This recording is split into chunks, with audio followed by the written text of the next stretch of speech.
together again on the radio. I want to talk to you this hour about women who are over the hill. The kind of women who are Hillary Clinton supporters, but I'm not talking about politics, but you know what I'm talking about. The dried up old bags, the old prunes, the ones who are past their prime, way past their prime. They're a bunch of bitter old broads. And every now and then I like to remind you boys that ultimately, if you're patient, ultimately, all the women who treat you like crap, the women who treat you like dirt, all the women who treat you like you're lower than dirt, the women who won't date you, the women who won't give you the time of day, the women who tell you to get lost, the women who threaten to file sexual harassment charges against you. You know who I'm talking about. One day, they're going to be over the hill. When I was a kid, I used to, I got to tell you, when I was a child, I used to read Superman comics. I did.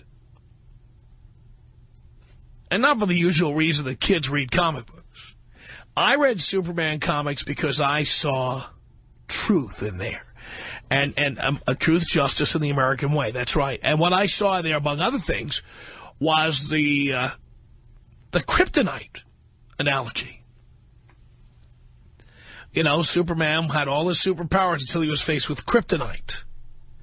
And while that seems quaint today and it seems like, science fiction, which is, of course, what it was, the reality is that it's a very good analogy because women have to face their kryptonite after years of stamping their little feet, after years of being little bitches, after years of whining and crying and demanding and threatening and divorcing and taking and spending. One day, just like Superman faced kryptonite, Lex Luthor held it right in front of him and he suddenly started to practically melt. The fact is that one day women hit their kryptonite. One day they're over the hill. One day they've got the turkey neck. One day they are dried up old prunes. One day the crow's feet kick in. One day the menopausal mustache kicks in. And women don't have any of that power anymore. Without saying who it is, I knew a woman who, let's just say she was the mother of somebody I dated, who at one time was super hot, super duper hot. And then one day, finally, she hit kryptonite. One day she realized she couldn't marry wealthy guys anymore. She couldn't date wealthy guys anymore. She couldn't be demanding. She couldn't be stamping her little feet all the time. Because one day she finally jumped the shark. One day she finally just couldn't do it anymore. It was richly rewarding to see her. It was like a fish out of water, you know. Suddenly, you ever take a fish out of water? You ever take a goldfish and maybe it falls on the floor when you're trying to move it? I used to do that. I used to have a little goldfish and you had a little net and you'd like put him in the bathtub in cold water while you would clean out his fish bowl. And then every once in a while, like, he would flop around, he would jump out of the net, and he would land on the floor, and he'd be flopping around on the floor. That's how women get when they can't get what they want anymore, merely by, stamping their feet or batting their eyelashes. Or offering up their bodies or whatever. They flip out. They don't know how to handle it. And I particularly enjoy that because as men, may I tell you, as men, we don't have this problem. We don't.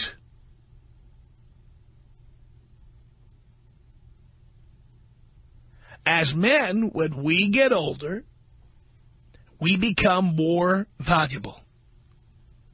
Look at me. I'm making the most money I've ever made. I've got the best job I've ever had. My God, I've got the #1 radio show in the afternoon in Southern California. The most lucrative radio market in the world. I follow in the footsteps of, the real Don Steele, Casey Kasem, Wink Martindale, all the big-name radio personalities of the past. Here I am. I have this fantastic gig. My life has never been better. I've never been more important within my field. I've never been more financially successful. Life has never been so comfortable. Things have never been so lucrative. Never. Never, never. There are women who years ago should have paid more attention. There are women who should have said yes a little more often. There are women who should have said, thank you, Tom. I understand what you're doing with your life. I really appreciate this time with you. Instead of nagging, cajoling, harassing, trying to get me to sell my house, trying to get me to buy them crap. Instead of having a sense of entitlement, they should have said, you know what? You bring a lot to the table. Thank you for that. They should have done that, but they didn't.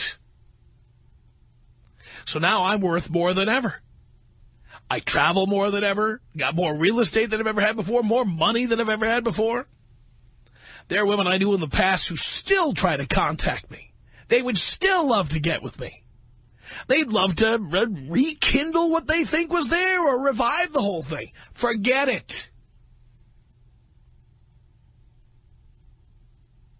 You had your cake, darling, now eat it.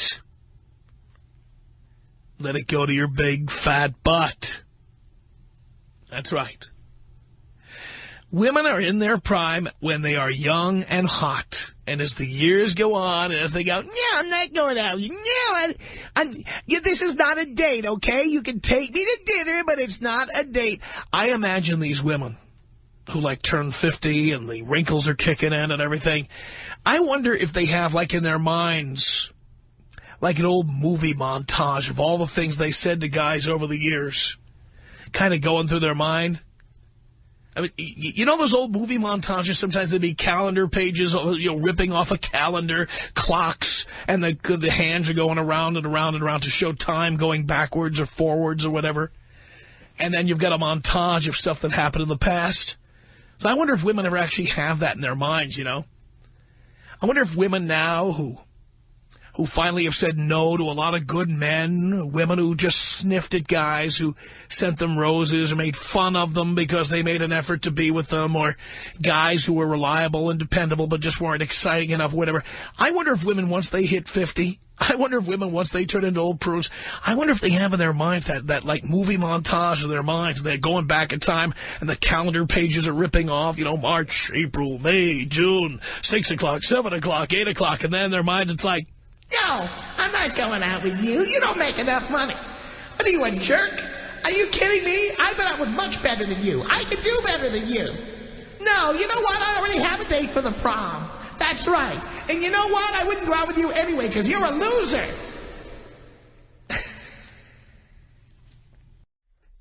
You know what I'm talking about. You know what I'm talking about, ladies. You realize how many... I just wonder when women get to that old age if they realize how many good men they've turned down. All these women who complain, where are all the good men? You know where all the good men are? You said no to them. You said no to the nice guy who wanted to take you to the prom. You said no to the guy who asked you to marry him because you thought you could do better. You said no to the guy who, wanted you to move in with him or wanted you to fall in love with him. You said no to, you made fun of the guy, right, who sent you all those Valentine's Day cards and the balloons and the little teddy bears and everything. You just said no, no, no, no, no. Then one day you suddenly turn around and guys aren't paying attention to you anymore. I find that so rewarding. Anytime I see these old prunes, these former bathing beauties walking around. One time I found myself at a Rod Stewart concert. Don't ask me how I ended up there. I found myself at a Rod Stewart concert, and it was packed with women like this. You know, women who spent their lives hoping to hook up with rock stars. You know, they were hoping to marry the Doobie Brothers or something, and it never happened. And so there they were, you know, over the years, just trying to pick up with, Steven Tyler or whoever. And now finally, you know, you get to, like, the 21st century, and they're at 62-year-old Rod Stewart's concert with tight jeans and some T-shirt with little rhinestones that say baby or BB or something. And there they are, gray hair, grandmotherly looking, still trying to be little groupie sluts. And they end up, they're going to have to marry, Edgar or Oscar or, they're going to have to marry Joe Slob, or they're going to have to end up with the Roto-Rooter man, because they never settled for any of these guys, and they finally realized they waited too long past their window of opportunity. I really enjoy seeing women suffer like that. I completely love it. And there's nothing like going to, like bars in Beverly Hills, like some of these piano bars like Maple Drive. Let's name Maple Drive as a place where some of these matronly types are out there. They've been already supplanted by the trophy wives, and they are pathetically out there trying to meet new guys. Or Mastro's, the steakhouse in Beverly Hills. There's another one where the fossils come in. These women who've already been through a couple of husbands, or these women who waited too long to get married. And there they are trying to tart themselves up for the guys at the bar. They're at the piano. Oh, they're at that piano bar with Gary, the piano player there at Mastro's, who, by the way, is spectacular. And if you ever get a chance to go to Mastro's, Gary is fantastic. But yeah, it's like the Museum of Natural History. These women who are gathered around his piano. I'm telling you, you think dinosaurs are extinct? Mastro's tonight. Go to the bar. There's a brontosaurus with your name on her. Oh, yeah. Now they'll do anything. By the way, these same women who said no for 30 years, now they will do absolutely anything you want. And what's really funny about it is that these women take it as a compliment that guys want to have sex with them. When in reality, there's just no work involved. These women will just go home and spread their legs. You buy them a drink, and they're off to the races. That's right. So, boys, don't jump on the first thing that moves. Don't jump on the first thing that looks pretty. Don't jump on the first thing that puts out. Because you can't see the future, and you are going to be more valuable in the years to come. Do you think I could have envisioned making all this money I make and having all this success? No. Are you kidding? When I was a kid, I would have been happy to make $50,000 a year being a disc jockey. I would have been thrilled. Making a wise-ass remark every 8 or 12 songs, and the rest of the time just segueing, jingles and songs and slogans. And I would have been perfectly happy doing that. I had no idea we'd get to this point. And you know who else had no idea we'd get to this point? Every woman I was ever with. Every woman I was ever with. All the ones who had the sense of entitlement. All the ones who didn't appreciate me. Boys, I'm telling you, you can't see the future. Who knows how successful you might be one day? Don't be giving up when you're 20, 21, 22, 25. Don't be giving up. Adolfo's playing at Masters tonight, says Dean. What happened to Gary? Gary off tonight? It's not his night. It's not Gary's night. Okay. Don't go tonight. Well, you can go tonight, but if you want to see Gary, you have to go on his night.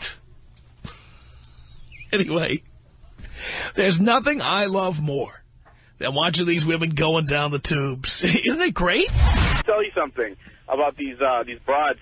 What I call them is they're clinging on to their youth. Yes. And it's kind of sad and sorry to see, but I blame movies. No, like it's not. Are you kidding? It's not sad at all. It's fantastic. Well, for them it is, at least. You know what? My boys were 18, 19, 20 and thinking about, settling down with somebody because they can't find chicks to go out with. They got no game, whatever. They need to go see what's at the other end of the rainbow. They need to go see these women pathetically hanging by the piano bar to see where these girls who are saying no to them will all end up. Well, I blame movies like The Banger Sisters, crap like that. They should have called that movie The Longest Yard, because Susan Sarandon's ass is about a yard long in that movie. It's a horrible movie, and it gives a sense of empowerment for the ladies. They think, ooh, we're 60 and we're young and we're hot, and it's Goldie Hawn looks all copper and bronzed up and freckly in the chest, and just, no thanks. What chest? Thanks, Tom. Can you take me out Texas A&M style? Oh, Aggie style. Oh, that might offend people if we did that. We haven't played that in a while.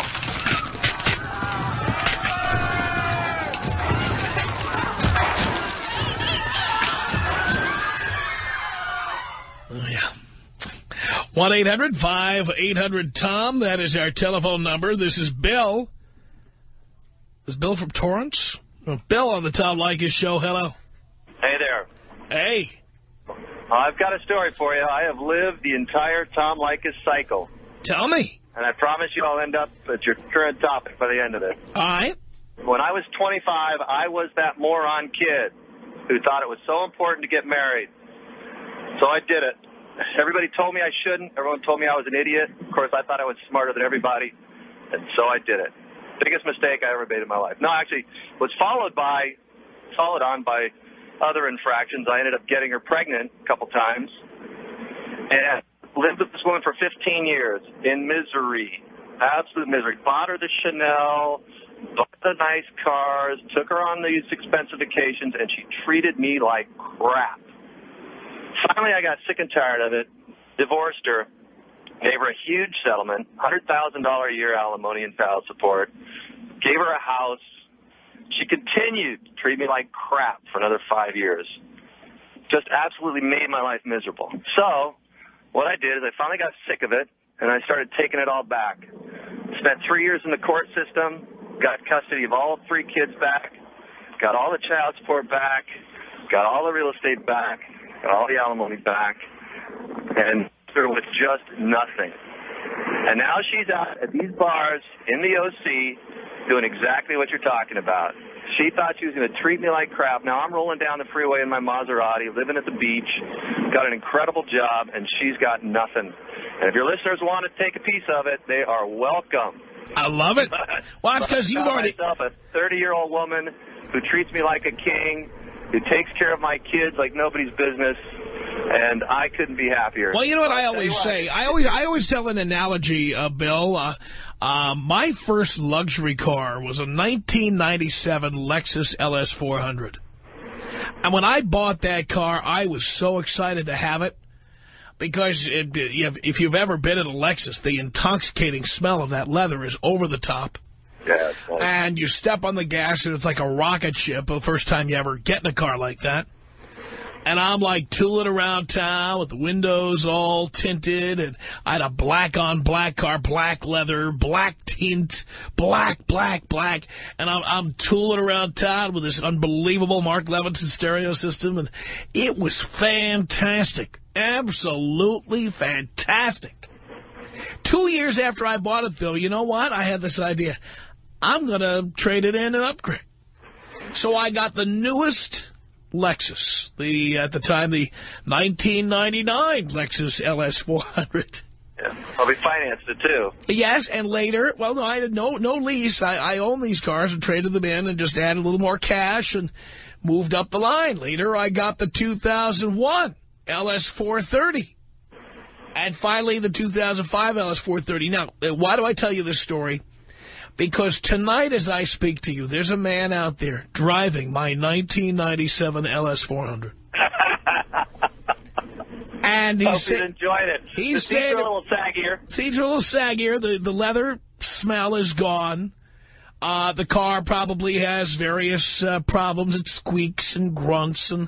But the thing is, the guy's driving around, and this is as close as he's going to get to a Lexus. It's a Lexus. It's just an 11-year-old Lexus. So he's driving my car. Do I care that he's driving my car? Do I feel bad about it? Hell no. Hope he enjoys the ride. Hope you enjoy it. But there's a guy out there right now, that's all he can, that's the best he can do. Yeah, well, I'm not driving it anymore. Just like whoever's driving that bitch you used to be married to, that's the best he can do. So you, of course, are doing the best you can do, which is way better. Oh, yeah. And she will take any attention she can get from anybody. Oh, absolutely. Anybody. She can get out of him. Are you kidding? Anybody who'll pay attention to her. Buy her a martini and she's yours. Yeah. Just like you probably get my old Lexus for 10 grand, you know, or 8 grand or something like. You probably get it for that price. Probably could. But then what are you going to get? You're going to get a broken down 11-year-old car. Yeah, you sure are. It'll be a Lexus, but it'll be an old car. I got to tell all your listeners, you got to pay attention to this man. He knows what he's talking about. I sure as heck wish I was listening back when I was 25. But it is very painful to undo the mistakes of youth. Very painful and expensive. Costs you a lot in lawyers' bills. Just listen to Tom. You're in your right. Thank you, Bill. You're welcome. Appreciate the call. Hi, Tom. Yeah. Well, the reason I'm calling is because, I'd like to know how you have fared through the years. Well, having money, power, and fame, I'll tell you what, it makes it very easy. It doesn't have anything to do with money. Yeah, it does. Yes, it does. No. Physically, in your appearance. Oh, I'm a -1. Do you look the same as you did 20 years ago? Doesn't matter. I'm a -1, but women want me more and more because of my money, power, and expanding fame. That's what they want. I wouldn't call those females women if that's if they have a vagina and it's available, they're women as far as I'm concerned. Okay, well. And if they're hot and younger than you, like your daughter's age, I'm in. Well, the point is, the reason I'm calling, Tom, is because you want to criticize women for getting older. No, I'm not criticizing women for getting older. I am celebrating it. I'm 44 years old, and... You're how old? 44. You sound 64. Well, no, 44. Maybe it's your ears. Maybe it's your... Oh, yes, it must be my old ears, yes. Yeah. And so I take care of myself. I look presentable all the time. Presentable? Well, fine. But I'm curious to know what you might look like. I already answered your question, dear. So you don't want to answer. I answered it. I said I'm a -1. How much more can I degrade myself? I said I'm a -1. Hey, do you have any new material? Is that all you're going to say? Because if you're going to repeat the same thing over and over, just because the shoe fits a little too well, just because the glass slipper fits, Cinderella, doesn't mean you should get so upset. Pipe down. You probably look like a troll. It doesn't matter if I look like a troll, because guess what? I'm a rich troll who can get younger and hotter women than you. Well, if that's all you have to offer is your money, that's pretty pathetic. I don't offer my money. They don't get my money, you old bag. Yeah, you're getting pretty personal. Am I touching on a sensitive subject? Not in the least. Not in the least, darling. Because you know what? If it were bothering me, I'd put a couple of $100 bills in my ears and it would block out the sound. Well, your money really means nothing. Well, of course it doesn't, because you couldn't get a man with money if you tried. You know that deep down. You couldn't get a man with money if you tried, because you're now over the hill. You're spoiled milk. I don't think so. Men age like fine wine, women age like milk. No. Oh, not yeah. Really. Oh, yeah. That's how it works, darling. Okay. You had your day of being a little bitch, and now you can't get away with what you used to get away with anymore. I'm sorry, that's the only type of girl that you can attract, Tom. Darling, I don't attract bitches. Believe me, the women who I attract appreciate me for who I am and what I've accomplished. And the reason is because I never give them the keys to the vault. Apparently, real women... Hot young chicks who put out. That's what I attract here. Okay. Hot young chicks who put out. That's what I attract. Well, answer me. The last 20 years... Are you going to answer... If you ask the same question, are you going to ask... Answer it. Answer the question. Do you look the same now as you did 20 years ago? Again, darling, you're not anything. Are you going to ask that question again? Are you going to ask that question again? Are you going to ask that question again? Are you going to ask that question again, dear? Are you going to see, this is exactly what men like me are trying to avoid. Having a list of shrill, shrieking shrews like you. Bug-eyed, gray-haired, crow's feet, women with menopausal mustaches like you.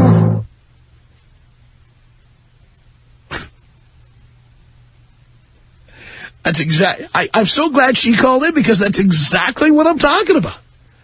Listen how bitter she is. Her day has passed.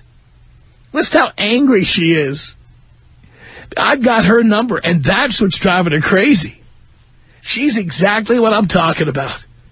The little princess, the little queen bee, the little bitch who said no to everybody and made little demands and batted her eyelashes, and now she's an old bag and can't get anybody to do anything. And she's jealous of the younger, hotter chicks who come along and take her place.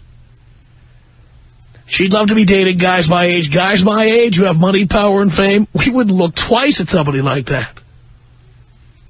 We look right down the food chain, right down to the women in their 20s or their late teens. That's what we look like. 18, 19, 20, that's what we're looking at. 20, 25, 28, that's what we're looking at.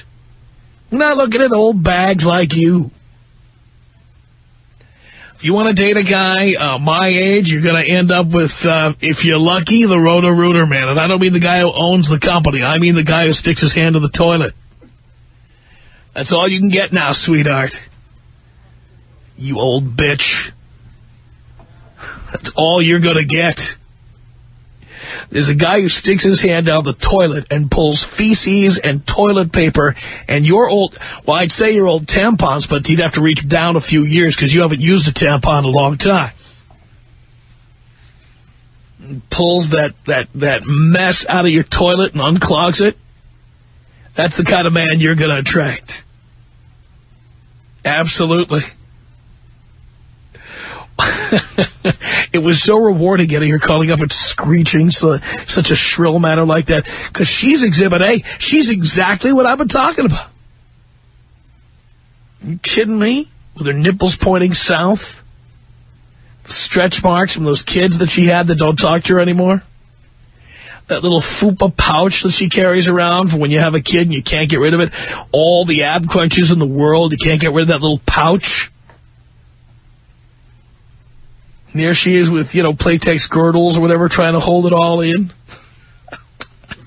And she's bitter about guys like me with the young, taut 24-year-olds. God, I love it. She's so bitter. I love hearing that. Just amazing. Keep it up, dear. Have another Tom Collins or another highball and enjoy it. So the spritzer, that's right. Ooh, Trish. I can't wait to get this call. Trish on the Tom Leykis show. Hello. Hey, Tom, I just want to tell you that, you know what? Hello? If you were a celebrity, I don't believe that there would be any woman that would... I wanted to talk to the host of the show. You actually pay for it one way or the other. If you don't do it... I think I've heard you before, darling. The only reason they go out with you is because of the fact that... How old are you, dear? To meet someone else. Dear, how old are you? What year were you born? Do you remember Franklin Delano Roosevelt, darling? You know what? You get a big kick off of, Herbert Hoover. He's one of the great presidents of our time. Very underrated. You know what?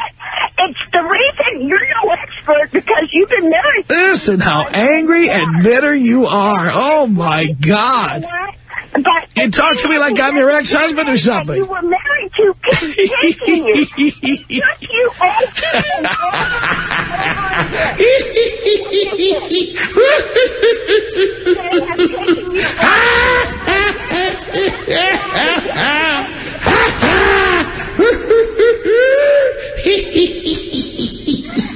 You don't let women talk.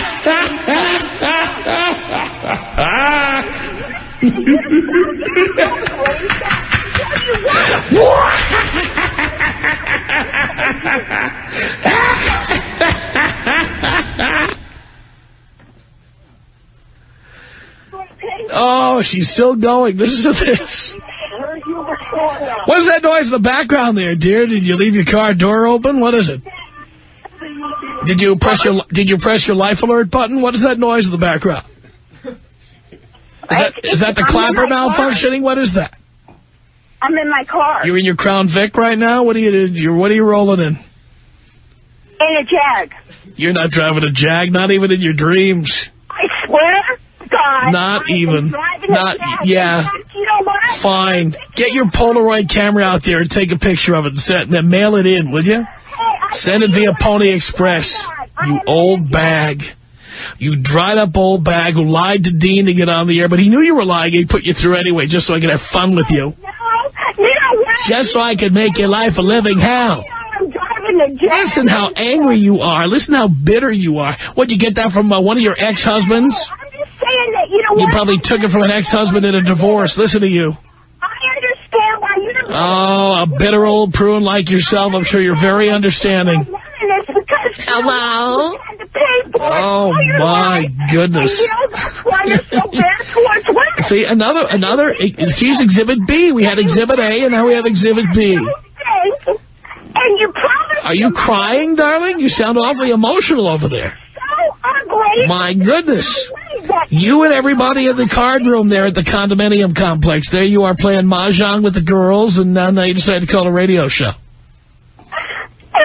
No, actually, you know what? I've never listened to your show ever before. No? Listened it because someone was talking about it, and so I thought, shit, darling, I want to recommend a station for you. Darling, I want to recommend a radio station. It's KFI AM 640. That's a station for bitter old broads like yourself. Oh, my God, listen to her. The Tom Leykis Show.